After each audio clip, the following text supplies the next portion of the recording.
Okay, so in this video, I wanted to talk about something that was kind of funny and interesting to me. And it's this idea that, so Hegel in philosophy is a very difficult person to read. And a lot of people have actually said that Hegel doesn't make any sense, that his writing is incomprehensible nonsense. And I actually remember a story um, where and this is a real story. This isn't fiction. This is real. Where I think Goethe took his granddaughter to listen to Hegel speak, like one of his lectures, and Hegel didn't tell his granddaughter who Hegel was. She did. She had no idea Hegel was this famous philosopher that was revolutionizing philosophy. She had no idea. So she had like an unbiased because Hegel at the time was like a philosophical rock star. So he kind of had this aura of he's amazing just because he's amazing, not because of actually what he wrote. He was just popular, and popularity just attracts more popularity. So, and after listening to him speak, she said that he was some kind of a madman, or like he was probably really smart, but also just crazy at the same time. And Schopenhauer said something very similar, and Schopenhauer hated Hegel. And it's so funny, Schopenhauer's hatred for Hegel. But listen, here's a quote by Schopenhauer that I want to read you, because not only is it funny, but I think it in some ways captures Hegel's writing. Because I don't think I'm going to read Hegel ever. I mean, maybe one day, but like I want to try and read all of the philosophers, but Hegel is probably the last philosopher I'm ever going to read, because everyone says they can't understand him, and Hegel kind of gave way to Marxism, and Marxism, if you know me, I hate socialism and communism. So, okay. So, this is what Schopenhauer said about Hegel.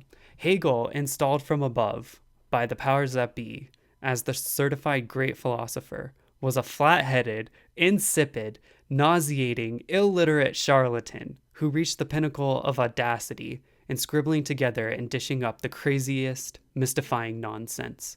This nonsense has been noisily proclaimed as immortal wisdom by mercenary followers and readily accepted as such by all fools, who thus joined into as perfect a chorus of admiration as had ever been heard before. The extensive field of spiritual influence with which Hegel was furnished by those in power has enabled him to achieve the intellectual corruption of a whole generation. So I love this because it's very clear that Hegel's writing is pretty, and his communication is like, what is he talking about? Is this person crazy? Well, if you look at Hegel's astrology chart, he has Mercury conjunct Neptune in Virgo. So, Mercury in astrology represents a person's writing and communication. It represents, um, again, like how someone would phrase their sentences and what they think about. Neptune in astrology represents spirituality, delusion, God, um, the spirit. I mean, it's so if you combine these, if you have Mercury conjunct Neptune, you're basically someone who speaks like you're a madman, like you're crazy, like you speak very spiritually. You speak about the spirit, the phenomenology of spirit. And it's very interesting. It's kind of a weird combination with this conjunction because it's in Virgo. Mercury is exalted and domicile in Virgo, which makes Mercury incredibly sharp and sophisticated and very intelligent in Virgo. I mean, Virgo is the writer sign. Virgo is the sign of of of analyzation. So when you have Mercury here, you're incredibly intelligent. But then Hegel also has Neptune here. So all of the sudden, this sharp and critical mind is being dissolved and eroded and turned crazy by Neptune into almost kind of like this spiritual mumbo jumbo jargon. Especially because Virgo is very much about logic and making sense. If A, then B, then B, then C. while Neptune dilutes everything. Again, it dissolves everything. It breaks down borders and barriers. And this is why, now I don't know much about Hegel, but like this is why you get this inverse of logic, or this logic that's it, like he's still being logical in a way or something, but it's it's backwards, or it's just different. It's strange.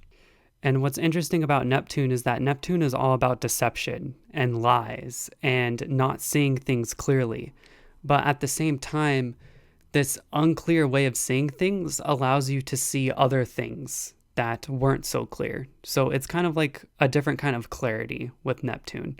Neptune also rules over drugs and alcohol. It represents this altered state of mind. And so when you pair Neptune up with Mercury and Virgo, it's this person is still trying to write clearly and probably does write clearly, but they're going to write about things that are not going to be so clear, or they're going to write about things that are very, very spiritual and abstract and will probably have nothing to do with the concrete. It's going to be up there. So, and to me, this just perfectly describes Hegel. So I just wanted to talk about that. I'm not going to do Hegel's whole chart because I don't care about him, but I just thought it was hilarious to see such a classical aspect that would show this. And it's just another reason why I believe in astrology.